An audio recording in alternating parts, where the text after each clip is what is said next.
নামাজের কথা তো আসছে, তওবা করবে। 13 বছর পড়েননি, তওবা করবে। কারণ নামাজের ক্ষেত্রে এই বিধান আছে, যেমন মহিলারা 7 দিন নামাজ পড়ে না, আছে এরকম? মাসিক হলে পড়ে না, কিন্তু সিয়াম মাপ আছে নাকি? মনে করে দিলে বিপদে পড়ে গেলেন আপনারা। মনে করে দেখি বিপদ বেড়ে গেল না?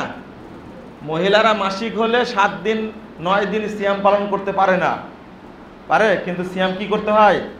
কাজে করতে হয়, কিন্তু সালাত কাজা করা লাগে না। সিয়ামের বিধান এরকম। আর আপনি 13 বছর সিয়াম পালন করেননি, ঘুরে বেড়াচ্ছেন খুব আনন্দে, তাই না? ফিদিয়া দিয়ে দিয়েছেন, চলবে না। আমার 4টা বাচ্চায় সিজারিয়ান, এখন ডাক্তারি মতে আর বাচ্চা নেওয়া যাবে না, এমত অবস্থায় আমার স্ত্রী স্থায়ী জন্ম নিয়ন্ত্রণ পদ্ধতি গ্রহণ করতে পারবে কি? এটা স্ত্রীর ফতোয়া না আপনার ফতোয়া, এটা আল্লাহ ভালো জানে। সিজার হলে আসলে পরের বাচ্চা নিতে পারে না, এটা ডাক্তারের উপর নির্ভরশীল। এটা ডাক্তার যদি বলে যে এখন বাচ্চা নেওয়া যাবে না, অতএব নেবেন না। আর যদি বলে যেটা বাচ্চা হওয়ার নাড়ি, বাচ্চাদানি যেটা বলে, সেটা কেটে দিবে, ডাক্তার পরামর্শ দিলে কেটে দেওয়া যাবে।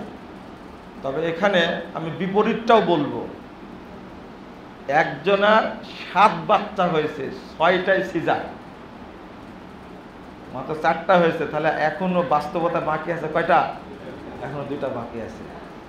আর যারা সন্তান নিয়েছেন 2টা, শুধু ছেলে আর মেয়ে, আর মনে করতে টেনশন মুক্ত, 2টা নিয়ে নিছে, আর বাচ্চার দরকার নাই।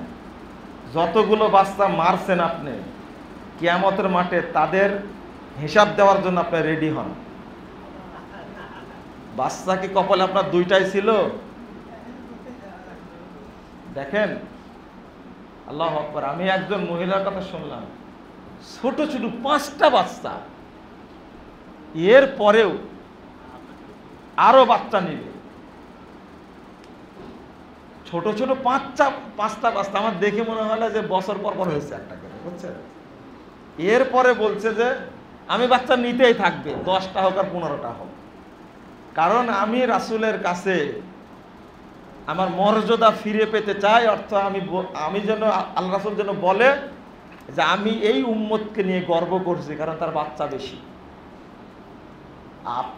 কোনো দিনদার মহিলা হিসাব করছে একটা, আর কিছু মহিলা হিসাব করছে কি? হিসাব করছে 2টাই নিব, কোনো রকম একটা নিলেই চলে, কিন্তু চাপাচাপি করলে মাত্র কি 2টা। আচ্ছা, বাচ্চা নেওয়ার হওয়ার দায়িত্ব কি ব্যক্তির উপরে না আল্লাহর উপরে? আমরা তো সব ছেড়ে দিছি কার উপরে? নিজেদের উপরে। আরে 2টা হলে আর নিব না। বিয়ে করে 5 বছর বাচ্চা নেয় না, এরকম ঘটনা ঘটছে তো এখন, তাই না?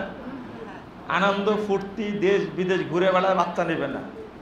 এরপরে যে বাচ্চাটা হয় না, নাড়ি মোটা হয়ে যায়, কি কি হয়, আর বাচ্চা হয় না, তখন গোবর থেকে শুরু করে সব খায়, তাও বাচ্চা হয় না।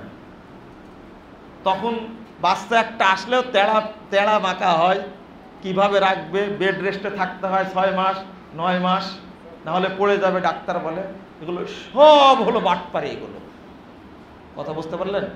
তৈরি থাকেন, 2টা বাচ্চা নিচ্ছেন আর নিচ্ছেন না, বউ ফু দিয়ে দিছে, আর বাচ্চা বাড়তে পারবো না আমি।